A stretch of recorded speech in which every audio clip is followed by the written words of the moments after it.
C'est reparti pour Smart Bourse, votre double dose quotidienne de marché en direct sur Bismart. Chaque jour à la mi-journée, 12h30, 13h. Et en fin d'après-midi, la grande édition pendant une heure à partir de 17h, rediffusée à 20h sur Bismart.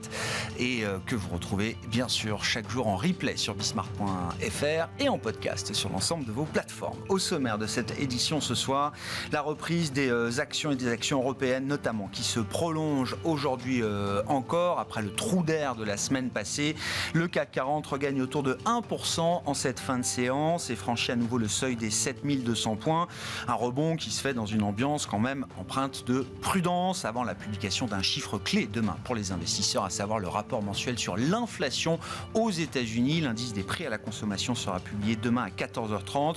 Pour le mois de juin aux États-Unis, on attend au global une inflation qui devrait franchir une nouvelle marche à la baisse, passant de 4% à 3%, 3,1% peut-être, ainsi que l'établit le consensus des économistes aujourd'hui. Nous reviendrons évidemment sur la situation macro à mi-parcours de cette année 2023, que ce soit la situation américaine, chinoise ou encore européenne, avec la micro qui va également prendre la relève et apporter un certain nombre d'informations aux investisseurs dans les prochaines semaines.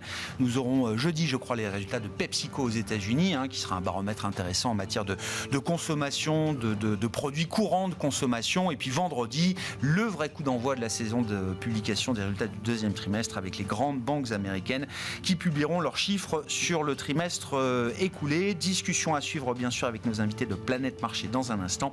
Et puis dans le dernier quart d'heure, nous nous focaliserons sur le thème de la robotique à travers le segment de la cybersécurité et le cas d'investissement de la société américaine Palo Alto. C'est Alice Labouze, gérante et présidente chez Trecento Asset Management, qui sera avec nous en plateau à partir de 17h45 dans ce dernier quart d'heure de Smart Bourse.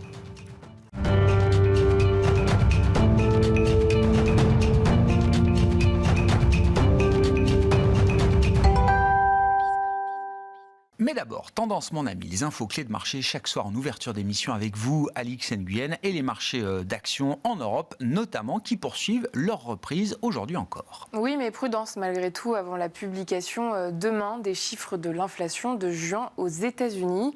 La perspective de la fin des hausses de taux d'intérêt soutient le marché. À cet effet, plusieurs responsables ont tenu des propos jugés moins restrictifs. La présidente de l'antenne de San Francisco, Mary Daly, estime que 2 hausses de taux supplémentaires seraient probablement encore nécessaires, mais que le cycle de resserrement touche à sa fin.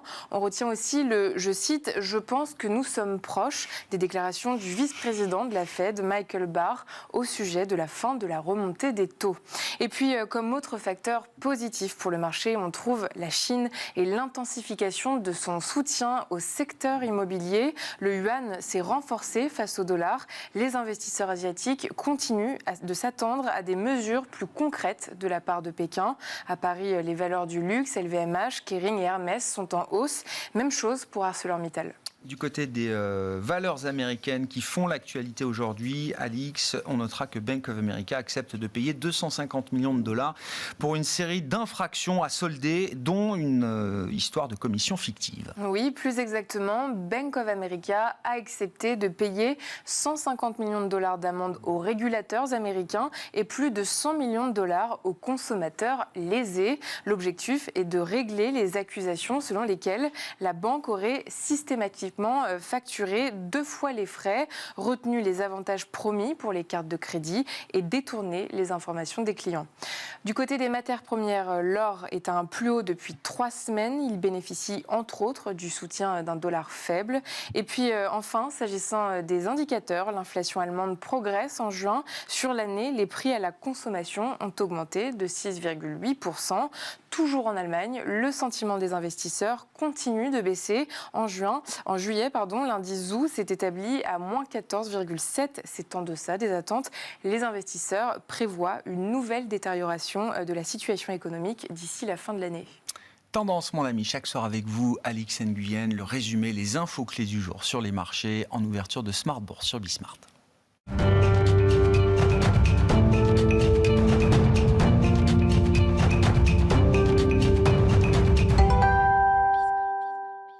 3 invités avec nous chaque soir pour décrypter les mouvements de la planète marché. Delphine Di Pizziotti est avec nous, responsable monde de la gestion d'actifs d'Indosuez Wealth Management. Bonsoir Delphine. Bonsoir Grégoire. Merci d'être avec nous. Merci à Julien Pierre Nouan de nous accompagner également. Bonsoir Julien Pierre. Bonsoir, vous êtes directeur des études économiques et de la gestion diversifiée de Lazard Frères Gestion, et Jean-Jacques Friedman à nos côtés également. Bonsoir Jean-Jacques. Bonsoir. Ravi de vous retrouver. Vous êtes directeur des investissements de Vega IM. Demain sera donc un jour marqué par la publication du rapport mensuel sur l'inflation aux États-Unis pour le mois de juin, qui viendra compléter la photographie de l'économie américaine pour la fin du deuxième trimestre, pour le mois de juin.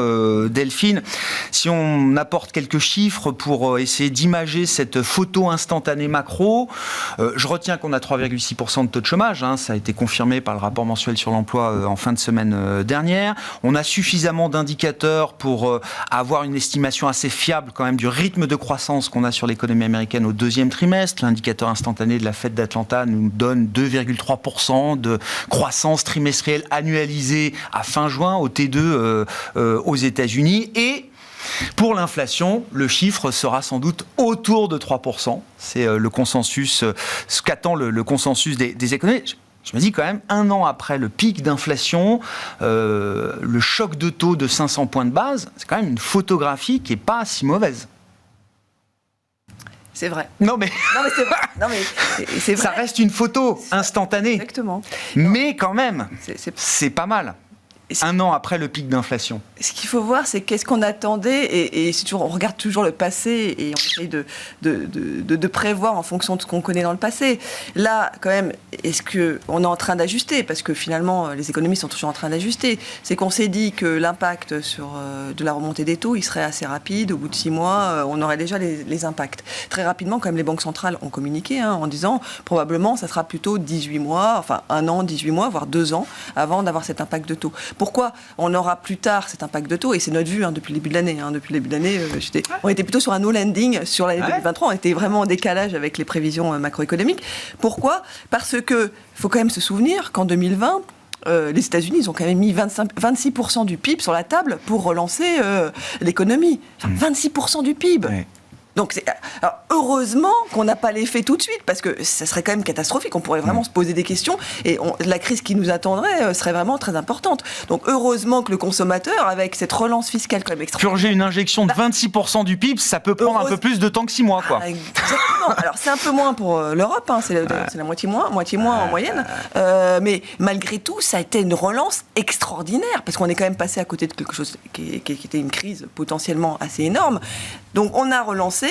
Les effets, probablement, se seront visibles l'année prochaine, voire en 2025. Donc, OK, c'est vrai que c'est en train de baisser. Notre vue, ça n'a pas bougé depuis le début de l'année. C'est une racine carrée pour la trajectoire de l'inflation. C'est-à-dire que, probablement, on a plein de choses qui font que l'inflation décroît dans sa trajectoire et probablement atteindra la target des banques centrales assez rapidement, des 2%. Maintenant, probablement qu'elle ne va pas se stabiliser sur les 2%. Oui. Probablement qu'elle va remonter et qu'à plus long terme, et c'est là que probablement on se trompe, c'est qu'elle ne va pas rester à 2%, 2% et demi. Enfin, on se trompe. Oui. Le risque, c'est qu'effectivement, ce soit juste une touche à 2% pour ensuite retrouver un niveau normalisé, alors qu'on connaîtra par la suite, mais qui ne sera pas celui de 2%. Et le vrai risque, et alors pour plusieurs raisons, ça a baissé plus rapidement, on a les effets de base, on a la normalisation côté offre, et puis une demande qui se normalise aussi de son côté. Donc les effets de post-Covid et de réouverture des marchés, et finalement c'est c'est très récent pour la partie Chine, c'était cette année, donc en début d'année. Donc tout ça fait que c'est, je dirais, on pourra dire par la suite que c'était prévu. Après, ce qui interpelle aujourd'hui quand même sur l'inflation, c'est ce terme, enfin je ne sais pas si vous l'avez plutôt lu, mais de gridflation. Bien sûr. Donc gridflation, donc c'était le truc qui est arrivé à la mode, enfin qui est apparu en 2021 aux États-Unis, et c'était de dire que finalement cette inflation, elle est quand même malgré tout. Alors évidemment, il y a le choc énergétique, évidemment, il y a le choc. Donc c'est l'idée de l'inflation par les profits, c'est ça, l'avidité des entreprises qui les pousse à tirer les profits à la hausse. C'est que l'inflation, elle est entraînée par les profits, elle est alimentée par les profits exceptionnels des entreprises. Il y a le FMI qui a sorti une étude là-dessus en disant que finalement les profits des entreprises, qui étaient des profits exceptionnels, c'est pour ça qu'on en parlera tout à l'heure des résultats d'entreprise. À la fin de la semaine, ça va être assez intéressant, parce que les résultats étaient toujours bons, ont quand même été globalement plutôt meilleurs qu'attendus, un peu comme d'habitude. Mais tout ça pour dire que ces profits, eh bien, d'après le FMI, ils ont quand même alimenté la moitié de la hausse de l'inflation sur les 2 dernières années en zone euro. C'est ce que montre le rapport de FMI. C'est quand même quelque chose. Alors, voilà. Donc, est-ce que, maintenant, la situation, alors, quand même, encore une fois, elle est en train de se normaliser. Les profits, ils ne vont pas rester aussi élevés pendant tout le temps. Les arbres ne vont quand même pas jusqu'au ciel. Là aussi, il va y avoir une normalisation. On voit qu'il y a de moins en moins d'entreprises qui indiquent dans les enquêtes qu'elles vont continuer de monter les prix. Hein. Le stock d'entreprises qui indique qu'elles vont continuer de monter les prix est en train de se réduire à vitesse grand V. Quand même, heureusement, parce que maintenant contribue négativement à l'inflation. Et puis aujourd'hui aussi, ce qu'on voit, ce qui est assez intéressant, c'est la convergence de l'inflation européenne avec l'inflation américaine. Parce qu'au démarrage, l'inflation américaine était beaucoup nourrie sur une surchauffe de l'économie grâce à la réouverture, ces fameuses 26% du PIB. Alors qu'en zone euro, ce n'était pas du tout le cas. Encore une fois, là, je me réfère à une étude du FMI, c'est 80% pour les États-Unis, c'est 6% pour l'Europe. L'Europe a été vraiment impactée sur cette crise énergétique. Aujourd'hui, ce qu'on voit, c'est que l'inflation, c'est moins, alors c'est plus du tout l'énergie, puisque ça contribue négativement, c'est moins la partie alimentation, et c'est aujourd'hui plus les services et services locaux. Et donc là, il y a une convergence aussi de cette alimentation de l'inflation aux États-Unis ou en Europe, qui va sur une normalisation aussi de l'inflation. Donc, globalement, oui, c'est normal, cette photo. Cette photo de l'économie US. Ne me choque pas. Maintenant, il va falloir, est-ce que réellement on va suivre notre stratégie, trajectoire en racine carrée ou pas? Ce qui est, en fait, et ce qui est aussi hyper crucial, c'est qu'est-ce qu'on attend. Quand on a regardé l'enquête, là, qui a été faite auprès des consommateurs américains par la Fed de New York, sortie hier, sur les prévisions des consommateurs sur l'inflation l'année prochaine, ils prévoient une légère baisse. Ils voient 3,8% d'inflation. Dans 2 ans, ils voient 3%. Le problème, c'est quoi? Qu'est-ce qui va se passer si on n'est finalement pas à 3%, mais on est à plus? Et ça valide la stratégie higher for longer de la Réserve fédérale américaine. Exactement. C'est-à-dire que même si l'inflation marque un point bas ou revient autour de la cible, il faudra être suffisamment courageux pour ne pas relâcher les efforts, quoi. Oui, et puis de toute façon, ils ont tout intérêt aussi à driver les anticipations de marché. Ils n'ont pas du tout intérêt à dire qu'ils vont arrêter de remonter les taux. Oui, c'est performatif. Hein. Si vous dites que vous arrêtez, le marché, va accélérer. L'anticipe, le prend pour acquis, et bien sûr. Ouais, je comprends. D'où la fermeté du discours qu'on peut retrouver encore chez certains banquiers centraux aujourd'hui. Je reviens à ma petite photo finish de l'économie américaine fin juin. Et ce qu'on attend de ce chiffre d'inflation demain, on va avoir un chiffre à 3% autour, quand même, pour l'inflation globale, divisé par 3 en un an, Julien Pierre. Oui, pour l'inflation globale, mais c'est vrai que les banquiers centraux savent bien qu'il y a des gros effets de base sur l'énergie et que ce qu'il faut regarder, c'est l'inflation hors alimentation énergie qui est plus représentative des tendances. Et celle-ci, alors suivant qu'on prenne le déflateur de la consommation ou le CPI qu'on a demain, on est à 4,5-5 et ça ralentit très lentement. Ouais. Ce qui est intéressant, c'est de regarder effectivement la décomposition que nous propose la Fed, c'est-à-dire regarder d'un côté les biens. Alors là, il y a eu un peu de volatilité par rapport au prix des voitures d'occasion. Avec sans doute un léger mieux. Mais globalement, c'est vrai que quand on regarde les enquêtes sur les chaînes d'approvisionnement, on sent que l'inflation des biens, elle a effectivement été transitoire. Le logement a l'air d'être en train de se retourner, mais là encore, je pense qu'il faut être prudent parce qu'on voit les prix de l'immobilier partir à la hausse. Ouais. Et la vraie question pour la Fed, c'est ce dont on parlait, l'inflation des services, parce que c'est celle qui est drivée par le coût du travail. Et on en vient, alors là aussi on a eu des chiffres un peu meilleurs sur les derniers mois, mais on reste dans la tendance des 2 dernières années, on n'a pas encore suffisamment ralenti pour assurer la Banque centrale. Et plus globalement, c'est le higher for longer, c'est aussi le fruit de l'expérience des années 70, on en avait déjà parlé. Les banques centrales savent que si elles assouplissent trop tôt, le risque c'est d'avoir une sorte d'effet palier, c'est-à-dire que l'inflation effectivement ralentit, mais se stabilise à un niveau plus élevé qu'auparavant. Et donc on en revient à cette question finalement des salaires et donc du marché du travail et donc de l'activité économique. Et c'est vrai que pour l'instant on a une activité qui a plutôt bien résisté, mais on voit quand même des signes de ralentissement. Des indicateurs, alors effectivement il y a l'estimation de la Fed d'Atlanta à 2% pour le 2e trimestre, mais si vous prenez par exemple quelque chose comme le nombre d'heures agrégées qu'on a dans le rapport sur l'emploi, En fait, baisse. au premier trimestre, au deuxième trimestre par rapport au premier trimestre, on est à 0 moins. Et ça, généralement, c'est cohérent avec des PIB bien en dessous de 2%. Je comprends.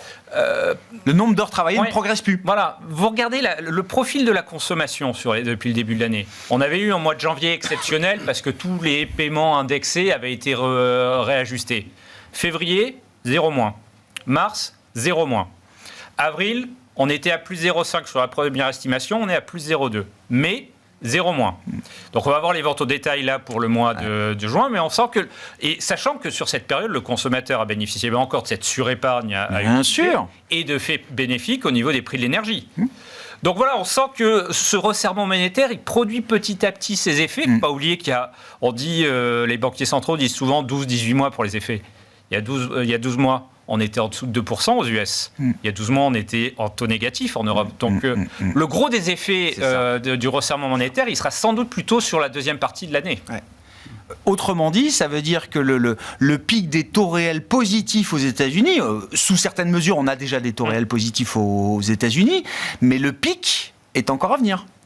Potentiellement, oui. Et le resserrement sur l'économie, on le voit dans les données de crédit, ça ralentit. Et on sait ce qui compte pour l'impact du crédit sur la croissance. C'est pas la croissance du crédit, c'est la variation de la croissance du crédit. Ça. Et on est en très nette décélération aux États-Unis, en Europe. Donc, pour nous, on reste quand même très prudent sur la trajectoire économique des mois à venir.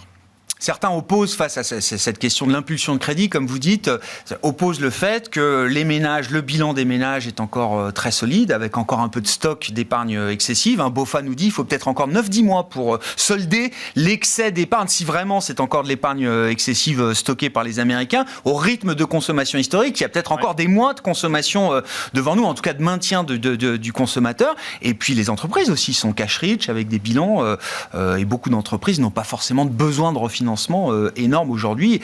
L'appel au crédit n'est pas forcément nécessaire pour un certain nombre d'agents économiques aujourd'hui. Oui, effectivement. Mais voilà, sur cette question d'épargne excédentaire, je pense qu'il faut être prudent parce qu'on compare souvent ce qu'on a épargné par rapport à la tendance. On ne sait pas, il y en a une partie qui a été potentiellement investie. Par exemple, il ne faut pas oublier que l'investissement immobilier, ça rentre dans l'épargne. Donc ça, c'est pas de l'argent qu'on peut retirer pour consommer. C'est pas liquide, oui. Voilà. Et il faut aussi voir sa répartition au sein de la population. Que Bill Gates ait encore de l'épargne excédentaire, ça aidera pas le consommateur américain moyen. Oui, non, il y a une question de dispersion, de dispersion de l'épargne. On sait qu'elle est captée quand même plutôt par les catégories les plus aisées. Bah oui, votre vue un peu macro là sur la situation. Est-ce que quand même la résilience macro de l'économie américaine que tout le monde constate, est-ce que c'est une source d'espoir pour la suite, ou est-ce qu'on arrive au moment où une résilience trop persistante, ben oui, ça veut dire une Fed d'autant plus agressive avec la morsure des taux réels qui est encore peut-être devant nous. Si on reprend quelques mois en arrière, sur l'inflation, le fait de passer à 9 à 4, il ne fallait pas être un grand clair pour l'anticiper. Ça, c'était vraiment anticipable. Le point, c'est que, étant donné l'effet de base sur les matières premières, on a été plus bas qu'attendu sur le gaz, sur le pétrole, et donc on va descendre plus. Mais ça, c'était vraiment d'anticipation. Et sur la croissance, alors beaucoup d'économistes voyaient une récession. On pouvait au moins s'interroger par rapport justement à cette épargne. On ne savait pas ce qui allait se passer, mais au moins il y avait un doute là-dessus. Donc je dirais que ça a été mieux qu'attendu quand même sur l'aspect résilience. Mais par contre, sur l'inflation, la tendance était là. Et je suis d'accord vraiment avec l'idée de Racine Thiaré. C'est-à-dire qu'on va justement aller à court terme un peu en deçà par rapport à l'effet de base, par rapport à tout ce qui est hausse des prix, en réalité qui n'est pas inflation, mais par rapport à tout ce qui est hausse des prix, il va y avoir aussi la décélération du loyer, parce que c'est vrai que ça redémarre au niveau de l'immobilier, mais ça redémarre sur des prix plus bas. Donc l'effet retard sur les loyers devrait quand même s'effectuer. Les transactions ont lieu sur un prix d'immobilier plus bas, même si ça redémarre. Il peut y avoir aussi sur la psychologie plus de liens avec la Chine, et donc se dire que voilà, il peut y avoir un peu plus d'importation et ça peut aller dans le bon sens. Mais par contre, ensuite, la vraie inflation, qui est l'effet à la fois des chaînes de valeur, aujourd'hui c'est plus compliqué, on ne va pas se sourcer uniquement vers la Chine. Il va y avoir aussi l'effet d'un marché du travail totalement différent. Et donc, ça montre bien qu'on va normalement avoir une remontée de l'inflation. Donc, je pense que la Fed, sans doute, elle va profiter peut-être d'un moment donné, on va flirter avec son fameux objectif de 2%. pour peut-être ouvrir la porte à se dire que le travail a été fait, mais que maintenant, il y a peut-être une fourchette de 2 à 3%, par exemple, en point cible de l'inflation. Ce schéma-là, racine carrée, ça plaide pour l'idée d'une refonte, ou en tout cas d'une adaptation de l'objectif d'inflation d'une banque centrale comme la Fed. Ça serait le bon moment pour le faire, parce que c'est hors de question, officiellement. Officiellement, c'est hors de question. Oui, mais si on en parle, c'est que sans doute que ça est dans l'air du temps quand même. En tout cas, nous aussi, on a ce même sentiment-là, ce qui veut dire qu'il faut profiter à un moment donné, quand on approchera des 2%, pour sans doute être... Remettre de l'inflation dans les portefeuilles. Exactement, voilà. C'est un peu l'idée, justement, parce que en plus, c'est le moment... Alors, tout ça fait que nous, s'il n'y avait pas eu ce discours aussi ferme de la Fed, on n'aurait même pas cru qu'il y avait une dernière hausse des taux, puisque ce chiffre d'inflation survenant avant, on avait le scénario comme quoi, il n'y aura peut-être même pas besoin, mais par contre, qu'il allait avoir durablement, pendant 2-3 trimestres vraiment, une stabilisation des taux, justement, pour avoir un discours au moment où, justement, cette inflation va remonter. Mais c'est peut-être pas la dernière, hein. Ça serait surprenant, parce que je trouve qu'au moment où, justement, la question se posera dans 2 ou 3 mois, c'est le moment où on risque d'avoir les meilleurs... Alors, les meilleurs, oui, l'inflation la plus basse, quoi. Voilà, l'inflation la plus basse. Donc, et de reprendre 6 mois après... c'est ce qu'on a vu chez des banques centrales, certes secondaires, avec des spécificités locales, australiennes, canadiennes ou autres. Mais on a vu que pour certaines banques centrales, c'était la pause était une pause temporaire, pour le coup. Je suis d'accord, les économistes aiment bien, en réalité, le chiffre cœur de l'inflation, mais l'effet psychologique, on raisonne tous par rapport au chiffre réel de l'inflation. Et donc ce chiffre réel de l'inflation baissant, global, il y a sans doute moins de négociations salariales nécessaires, il y a sans doute un appétit de fixer les prix par les entreprises un peu moins fort aussi, donc ça sera plus difficile. Et sur l'aspect croissance, je trouve aussi que là, vous parliez tout à l'heure du fait qu'il y a encore un potentiel d'épargne qui peut durer 6 mois, mais la situation est différente, où là, les ménages ont dû puiser dans leur bas de laine parce que face à une inflation à 9, ils avaient une augmentation de salaire par exemple à 5, mais aujourd'hui la situation est inverse, parce que les effets de second tour fonctionnent et l'inflation est plus basse. Donc, on va avoir des salaires réels positifs. Et voilà, et se passe le relais. Donc, il y a plus besoin de taper dans l'épargne. Et oui, tout à fait. Ça va soutenir la demande là, sur la deuxième partie de l'année. Ça va soutenir la demande sur la deuxième partie de l'année. Et quand on regarde sur l'industrie, alors les chiffres en ce moment sont mauvais, mais quand on regarde la déposition, on voit qu'il y a beaucoup de déstockage dans beaucoup de zones géographiques. Donc à un moment donné, c'est toujours compliqué, mais si on prend l'exemple par exemple des plans de relance et du moment du Covid ou de la Covid où les consommateurs pouvaient consommer, eh bien ils ont acheté des PC il y a 3 ou 4 ans. Ça veut dire que le moment où on va fonctionner, c'est 3 ou 4 ans après. C'est maintenant. Donc sur l'aspect des stockages, on est peut-être aussi dans un moment un peu limite. Donc sur la croissance, je suis pas forcément négatif. C'est-à-dire que tout ça fait 2-3 trimestres avec alors c'est difficile d'anticiper. On n'anticipe jamais une récession grave, mais tout ça semble vraiment une récession. Enfin, des chiffres autour de 0 pendant 2 ou 3 trimestres. Et pendant ce temps-là, finalement, le marché se reconstitue. Donc, on a le sentiment d'une croissance qui ne devrait pas tomber en récession forte du tout. Juste un élément. Bien sûr, Delphine. Sur ce point-là de l'inflation, ce qu'on a tendance à penser, c'est que systématiquement l'inflation est mauvaise pour toutes les composantes de l'inflation sont mauvaises pour le pouvoir d'achat. Et finalement, c'est pas forcément le cas. Et on l'a vu après le Covid aux États-Unis, quand on ne pouvait pas acheter de voitures neuves parce qu'on n'était pas livré, on achetait des voitures d'occasion. Inflation sur les voitures d'occasion, mais le particulier qui a acheté la voiture d'occasion, même si le prix a augmenté, il a payé moins cher que sa voiture neuve. Pareil avec la sortie de Covid, quand il a déménagé de San Francisco pour partir au Texas ou dans un autre État pour s'acheter une maison, il a fait monter et grimper fortement l'immobilier sur place, mais globalement, il n'a peut-être pas payé beaucoup plus cher que son appartement qu'il a laissé. C'est aussi important de rappeler que derrière ces indices d'inflation, alors que maintenant tout le monde manie comme si on connaissait ça depuis toujours, les CPI et autres, mais sur les voitures d'occasion, il y a quelques mois j'avais ce chiffre en tête, mais je pense qu'il est toujours valable. 10% des Américains seulement ont acheté une voiture d'occasion en 2022. C'est-à-dire que l'inflation des prix des voitures d'occasion n'a concerné finalement que 10% des ménages américains. En tout cas, une part ultra minoritaire. Idem pour les loyers. Il y a quand même un grand nombre de ménages qui sont propriétaires. Alors, il y a le fameux loyer implicite, etc., mais qui n'est pas du tout une réalité pour un ménage propriétaire. Et je lisais, moi, c'est ce qui me c'est quelque chose que je viens de découvrir, c'est qu'en fait, on a une proportion majoritaire de ménages propriétaires qui ne sont plus engagés avec un mortgage. C'est-à-dire qu'ils sont libérés complètement de l'emprunt immobilier. Non, mais Voilà, donc derrière ces indicateurs d'inflation, tout le monde ne vit pas l'inflation à ces niveaux de Et puis il ne faut pas rester de prix qu'on voit. l'idée de 2008 où on avait une grande partie des ménages américains qui étaient en taux variable. Aujourd'hui, Terminé. il n'y a que à peine 10% des Américains qui sont en taux variable. Pareil au Royaume-Uni, là aussi, on a une chute Par contre, c'est pas le du cas en Suède, mortgage. c'est pas le cas au Canada, et c'est pas le cas c'est sûr. en Australie. À propos d'inflation, c'est un peu la question là aussi à mi-année, au regard des chiffres des prix notamment qu'on a vu en Chine sur le mois de juin, à la consommation, à la production. Est-ce que la Chine est entrée en déflation ? Ça fait des années que l'inflation est faible en Chine et effectivement on a plutôt une phase de nouveau ralentissement. C'est aussi le reflet d'une reprise économique qui c'est quand même plus molle que ce que beaucoup de gens attendaient. Si on reprend beaucoup de scénarios de début d'année, on allait voir ce qu'on allait voir sur la Chine avec là aussi une épargne excédentaire assez colossale. Alors il y a eu un peu de revenge spending, mais au final, les chiffres des 2 derniers mois sont quand même moins glorieux que ce qu'on pouvait penser. Pourquoi ? Parce qu'il y a quand même des sujets structurels en Chine. Il y a, en fait, cette épargne excédentaire, quand vous avez un pays où le taux d'épargne des ménages il est de entre 30 et 40%, leur réflexe, c'est de l'épargner et de garder en épargne. C'est de l'épargne de précaution, en fait. Et d'ailleurs, c'est assez intéressant, on le voit aussi en Europe.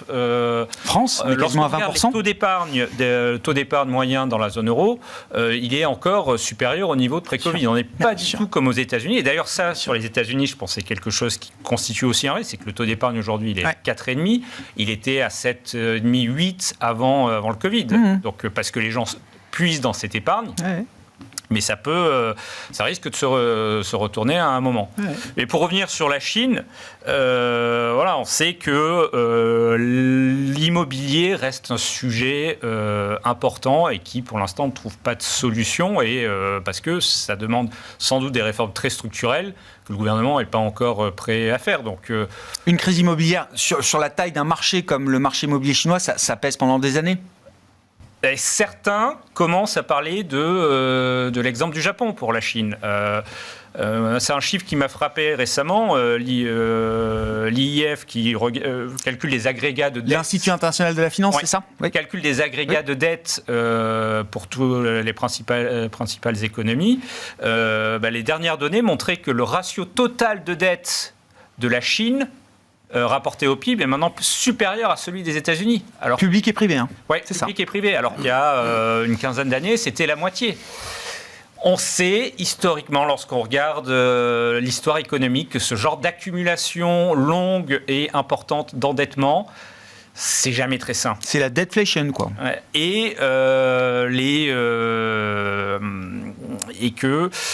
alors, on ne sera pas sur une crise violente parce que c'est une dette interne et que la Chine le gouvernement contrôle toutes les banques.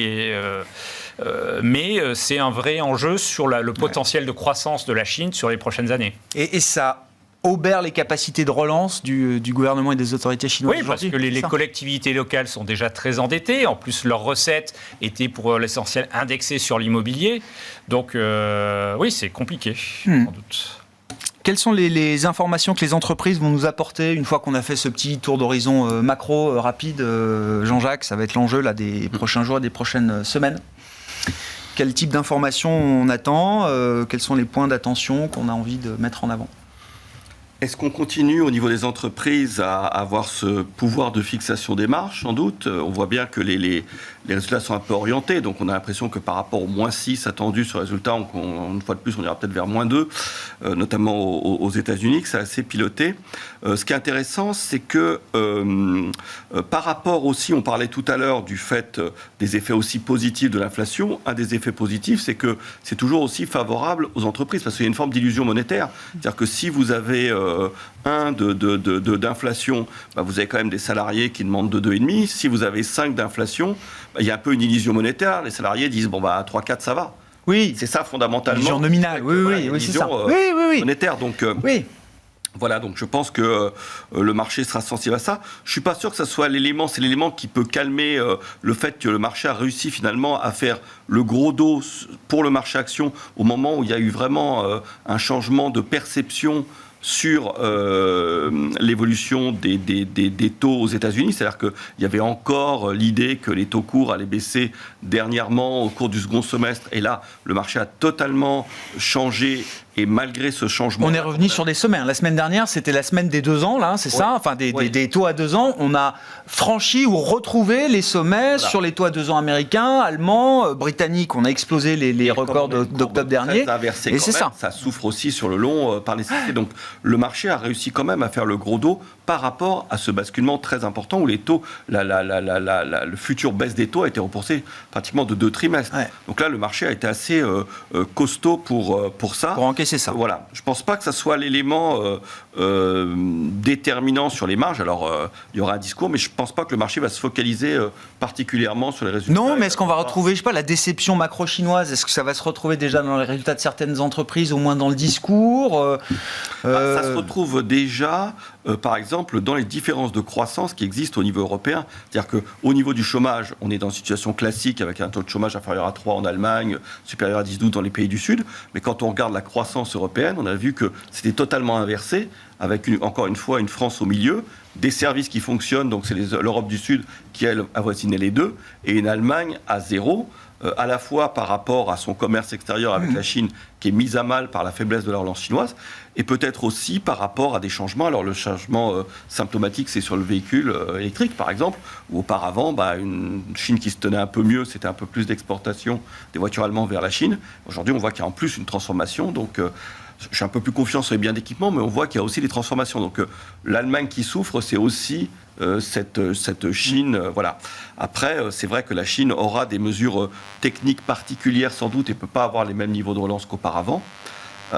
Sans doute que le consommateur, s'il a des doutes sur sa couverture sociale, etc., il ne consomme pas. Et donc le modèle de transformation où la Chine, où la consommation ne représente que 40% du PIB, on voit bien qu'on ne va pas pour l'instant du tout vers un modèle... Ça a été un peu l'erreur collective qu'on a fait. C'est-à-dire le stock d'épargne accumulé pendant la période Covid en Chine, non, c'est pas l'épargne excessive du ménage américain qui a un travail comme il veut, etc. Il y a une partie, c'est de l'épargne de précaution désormais. C'est des exemples de chômage chez les jeunes, c'est des exemples de couverture sociale chez les plus âgés. Tout ça empêche finalement cette transformation de l'épargne. Bon, épuisement du phénomène de pricing power.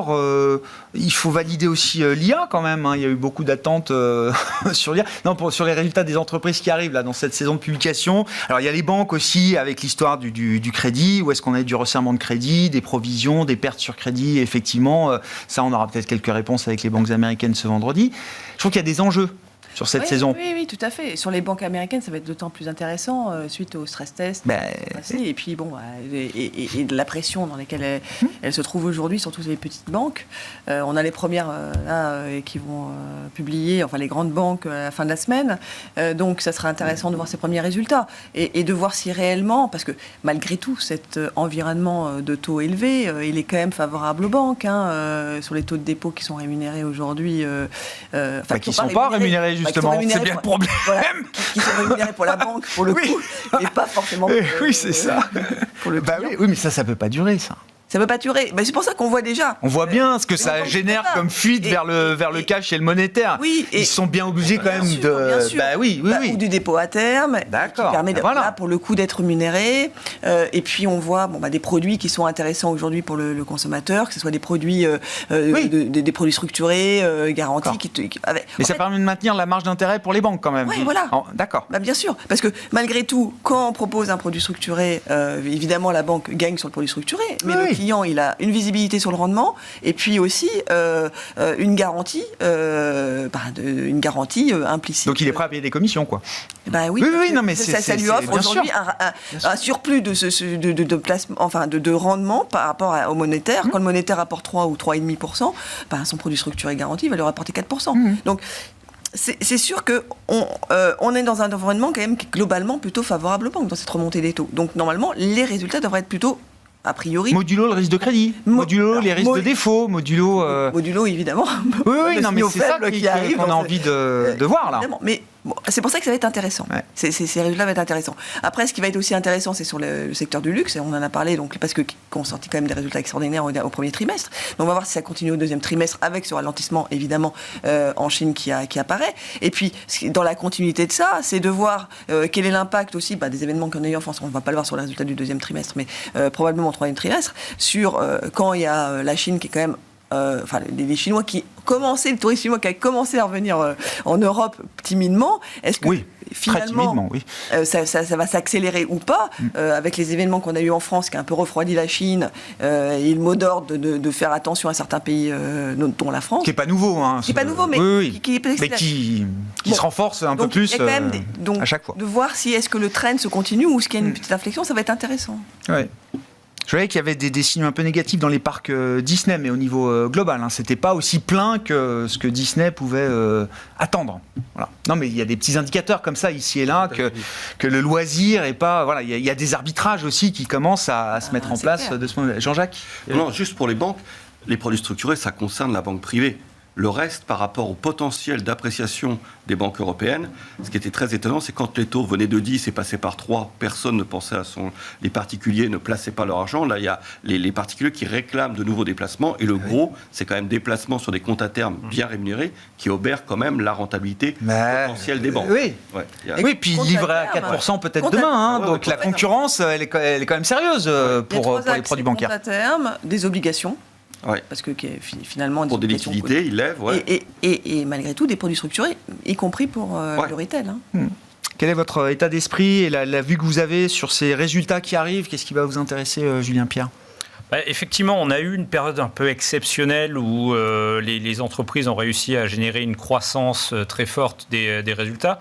D'ailleurs, c'est intéressant lorsqu'on regarde les profits macroéconomiques. Normalement, c'est très très bien corrélé à la croissance de la productivité. Et là, on regarde les États-Unis, l'Europe, on a une baisse de la productivité sur les derniers trimestres, avec PIB pas géniaux, mais beaucoup d'emplois créés. Et les profits ont explosé. Donc, ça met un peu d'eau au moulin de cette histoire de greedflation. Et on sent bien que c'est logique, elles ont quand même un terme. Alors, ça fait 2-3 trimestres qu'on se dit, vraiment, ça ne peut pas aller beaucoup plus loin. C'est aller plus loin. Et donc, on va voir, je pense, ce qui va être au-delà des résultats du deuxième trimestre, ce qui va être intéressant, c'est les prévisions sur la suite de l'année. Et on l'a dit, un secteur un peu en amont comme la chimie a commencé à warner. Voilà, il faut voir est-ce que ça se diffuse. Pour quelles raisons ? C'est quoi les raisons ? Il y a encore des problèmes d'offres ? C'est encore un sujet d'offre ou c'est plutôt maintenant la demande qui... La demande, ouais. D'accord. Donc voilà, est-ce que... encore une fois, on est dans ce mouvement général où le resserrement monétaire qu'on a eu produit petit à petit ses effets. Et donc, on va voir ce que ça donne au second semestre. Aujourd'hui, maintenant, c'est vrai que on a eu une bonne première moitié d'année. Est-ce que les prochains mois seront aussi favorables ? Est-ce que les entreprises ne risquent pas de se retrouver face à des effets ciseaux où elles ont moins de capacité à augmenter les prix et par contre, les augmentations des salaires qui ont pu être accordées continuent d'impacter les résultats. Donc, oui, ça va être intéressant. Est-ce que le thème de l'IA va tenir ses promesses ? Est-ce que c'est un thème qui se diffuse au-delà des 7 magnifiques qui font la performance du marché ? Non, mais ça va être important. On va voir déjà, alors ça, on aime bien mesurer le nombre d'occurrences, le nombre de fois que le thème IA apparaît dans les conférences calls avec les analystes. Et on sait déjà que c'est pas juste chez Nvidia qu'on parle d'IA. On en parle chez Pepsi, chez Coca, chez Carrefour, chez tous ceux qui en veulent, quoi. Ce qui est très intéressant et très logiquement, c'est que beaucoup d'investisseurs cherchent à élargir la base, justement. C'est-à-dire que je pense qu'on a pu jouer Nasdaq, par exemple, l'indice, et aujourd'hui, on cherche à élargir. Et d'ailleurs, vous avez vu que le Nasdaq 100 va élargir sa base. C'est-à-dire que le poids, finalement, de ces 7 magnifiques va repondérer. On va réduire le poids un petit peu de ces 7 magnifiques. Ça va vraiment dans le sens d'aller chercher des dossiers dans des caps un peu plus réduites. Et je pense qu'à un moment donné, même... on ira sans doute chercher dans les mids au moment où on pensera qu'il peut y avoir un petit rebond de l'économie vu le retard. Mais c'est le moment là ou pas ? Je pense que c'est un peu tôt. Par contre, de jouer justement des fonds. Alors, ça a été joué de différentes manières. On a vu, par exemple, beaucoup de personnes revenir sur des fonds équipondérés. On a pu faire aussi.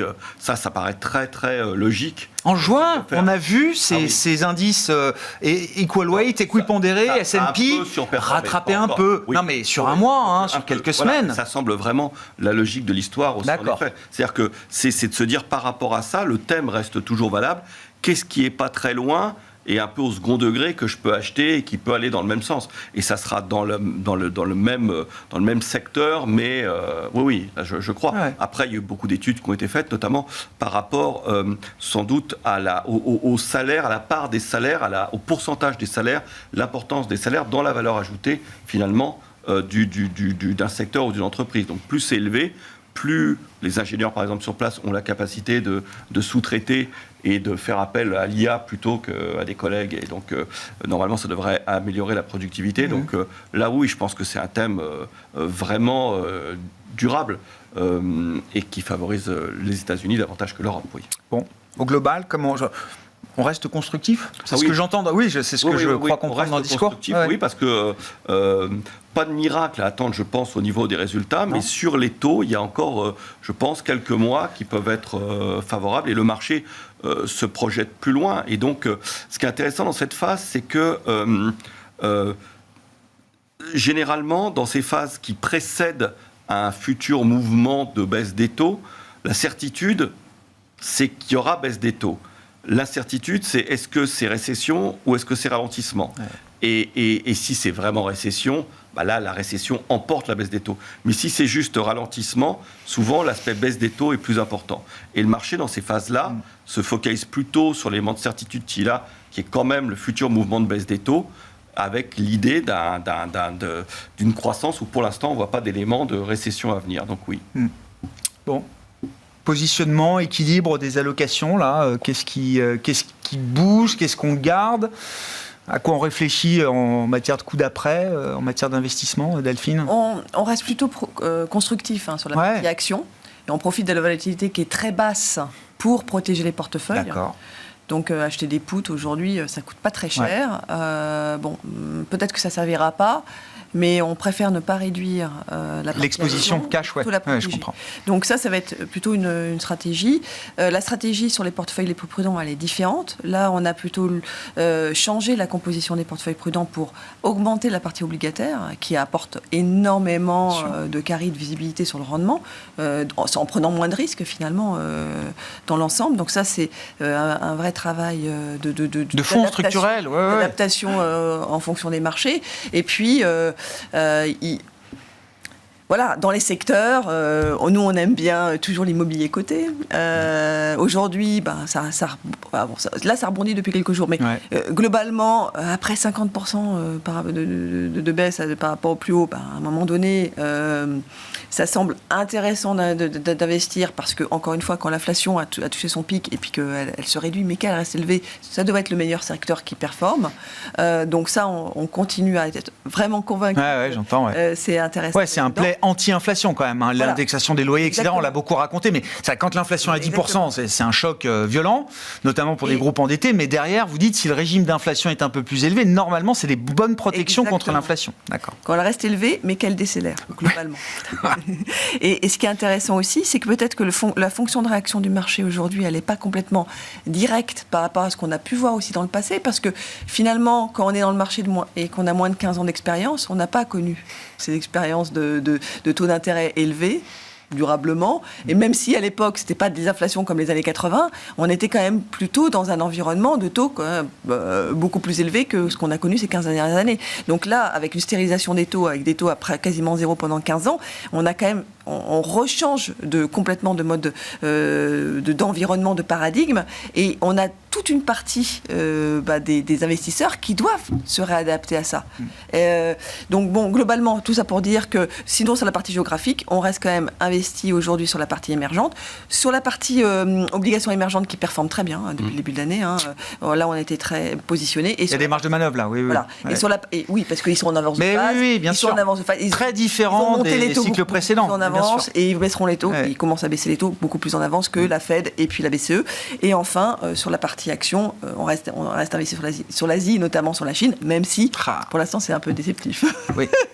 C'est redevenu vraiment pas cher. Voilà. Pour dire les choses d'une certaine manière. Julien Pierre, dans la gestion diversifiée de Lazare, est-ce que les équilibres ont bougé ? Qu'est-ce qui reste constructif ? Sur quoi est-ce que vous restez constructif là, Alors, pour la nous, suite ? sur les actions, on reste très prudent. On pense que Très prudent. Le marché. Il y a quand même une récession très probablement devant nous. On sait qu'historiquement, ce n'est pas des événements très agréables pour les investisseurs actions, donc on préfère rester prudent. Surtout que, aujourd'hui, l'obligataire de bonne qualité rémunère bien. On commence à ajouter de la duration dans nos portefeuilles parce que, quelque part, à un moment, on sait que il y aura peut-être encore 1-2 hausses des taux courts aux US, mais le marché, après, pricera à plus long terme des baisses de taux, surtout si, effectivement, davantage de signes de retournement du cycle. Donc là, c'est des points d'entrée. La correction obligataire de la semaine dernière, pour vous, c'est des points d'entrée là. D'accord. Et voilà, on attend, on continue de regarder les données. On voit des créations d'emplois qui ralentissent petit à petit. Et on se dit que ce genre de choses finit généralement pas très très bien. Prudence, voilà. Effectivement. Merci beaucoup, en tout cas, à vous trois pour cet éclairage sur la situation de marché et vos convictions d'investissement à mi-parcours de cette année 2023. Delphine Di Pidio-Tigier était avec nous, Indo-Suez Wealth Management, Jean-Jacques Friedman, Vega IM et Julien Pierre-Nouan, Lazare Frères Gestion.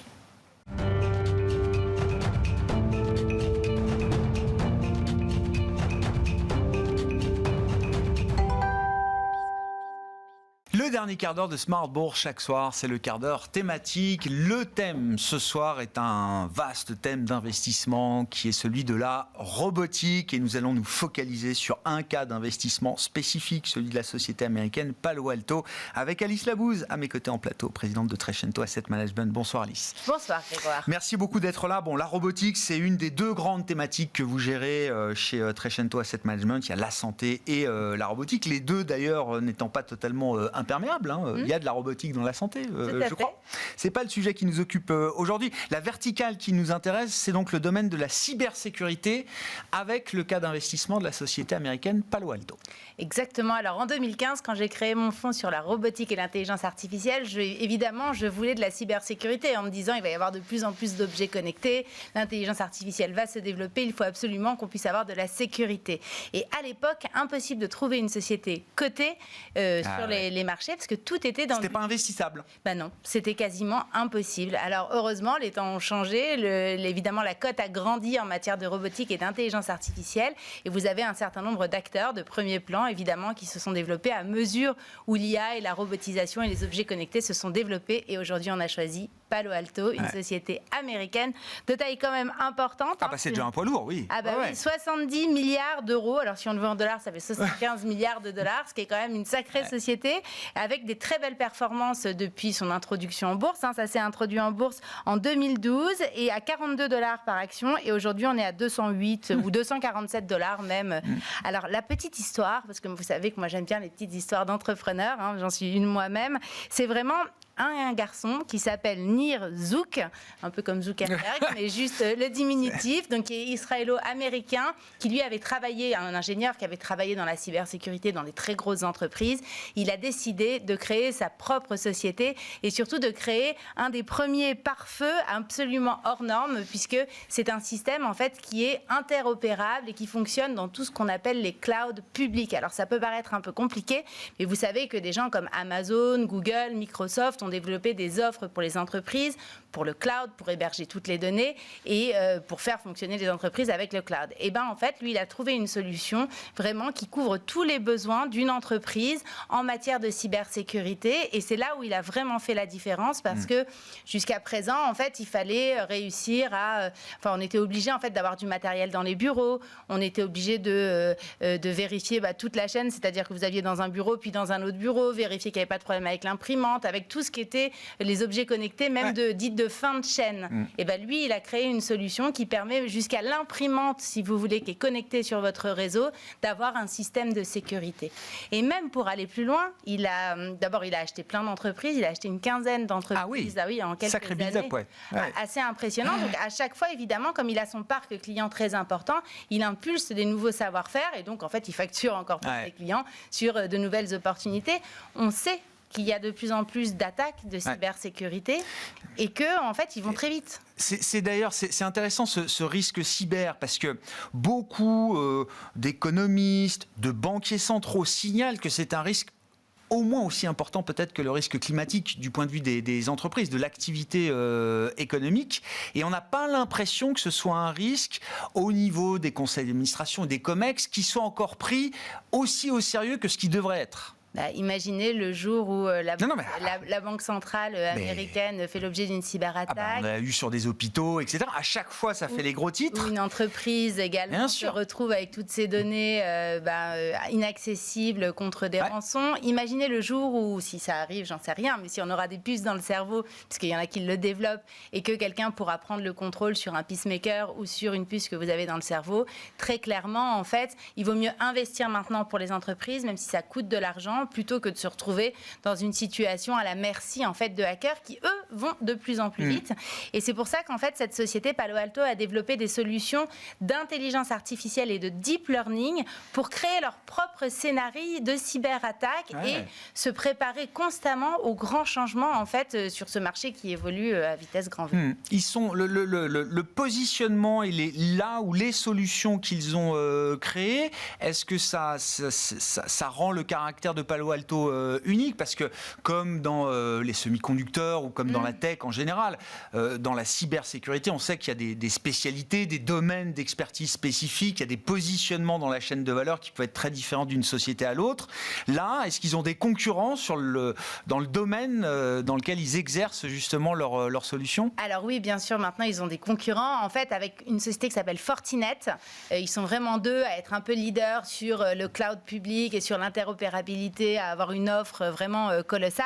Après, vous avez d'autres sociétés, CrowdSky, Checkpoint Software, par exemple, qui sont vraiment des sociétés américaines. Alors souvent israélo-américaines. On sait qu'Israël a toujours été très en avance sur les sujets de cybersécurité. Vous avez encore plein de sociétés non cotées en Israël qui développent des savoir-faire très forts. Donc oui, il y a de la concurrence et je pense que ça va continuer parce qu'on a besoin d'innovation, on a besoin de sociétés qui trouvent des solutions dans ce monde où les objets connectés sont à portée de main ou même à portée de corps. Si on parle de quel type de rythme de croissance pour une société comme Palo Alto aujourd'hui? C'est quoi un peu les chiffres clés de l'entreprise? Déjà, le marché de la cybersécurité dans le monde, c'est à peu près 15% par an estimé sur les 10 prochaines années.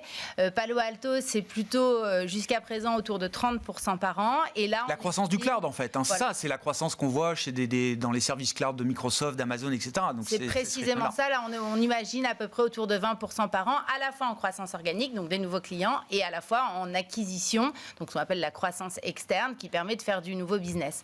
J'ajoute quand même qu'évidemment, tout a changé à cause ou grâce au Covid, parce qu'à partir du moment où il y a eu le Covid, les sociétés ont été obligées d'accélérer en fait leur présence sur le cloud et de permettre du travail à domicile, de la décentralisation de données. Et là, c'est encore une formidable opportunité, évidemment, pour des sociétés spécialisées dans la cybersécurité comme Palo Alto.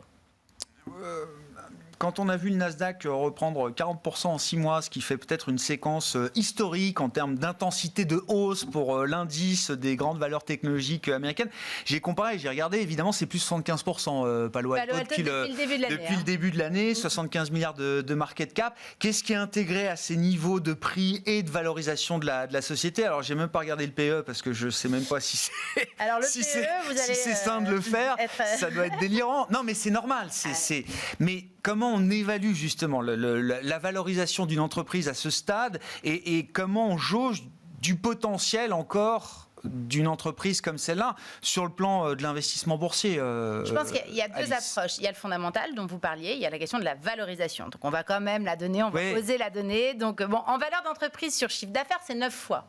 Raisonnable. enfin raisonnable, élevé, mais raisonnable, on va dire. Par contre, sur le résultat net, donc ce qu'on appelle le price earning ratio, c'est 49 fois. C'est clairement ce qu'on appelle une entreprise de croissance. C'est du Hermès, quoi. C'est un peu du Hermès. Je suis d'accord. Donc vous avez la valorisation qui est quand même assez élevée, surtout après cette hausse depuis le début de l'année. Et puis après, vous avez le sujet des flux. C'est-à-dire ce qu'il faut bien comprendre. L'année dernière, ce qui s'est passé et pourquoi est-ce qu'on s'est retrouvé avec une forte baisse du Nasdaq, de toutes les valeurs technologiques ou de toutes les valeurs de croissance. C'est que cette fameuse hausse des taux d'intérêt aux États-Unis a un impact colossal sur le cash, la masse de cash. Évidemment, les sociétés qui se payaient cher ont eu tendance à se dégonfler. La question, c'est est-ce qu'on va revenir sur un environnement avec plus de liquidité, une détente sur les taux d'intérêt? Mon sentiment, c'est que oui, alors peut-être pas en septembre, mais peut-être en début d'année prochaine ou à la fin du premier trimestre de l'année prochaine. Et donc, je crois que dans le rallye qui va s'opérer sur les marchés à partir de ce moment-là, parce que je crois qu'il y aura un rallye assez violent, en tout cas c'est mon point de vue, je peux me tromper, sauf choc externe, comme la guerre en Ukraine ou ce genre de choses. Il me semble qu'une société de cybersécurité qui est leader mondial, qui a développé un savoir-faire et qui travaille avec le monde entier, si vous voulez, avec Amazon, avec Microsoft et autres, me semble être plutôt bien positionnée pour profiter de ce rallye. Donc je pense que c'est une opportunité boursière importante sur repli d'essayer de prendre cette société. Nous, on en a dans notre fonds robotique et intelligence artificielle. Palo Alto, donc 75 milliards de dollars de market cap et effectivement un des leaders américains et mondiaux sur ce segment de la cybersécurité dédié au cloud public. C'est ça, tout à fait. Alice. Merci beaucoup d'être venue nous parler de robotique, de cybersécurité et de ce cas d'investissement spécifique Palo Alto. Alice Labousse qui était avec nous, l'invitée du quart d'heure thématique de Smart Bourse ce soir, présidente de Trecento Asset Management. Voilà pour cette édition, on se retrouve demain à 12h30 en direct sur Bismart.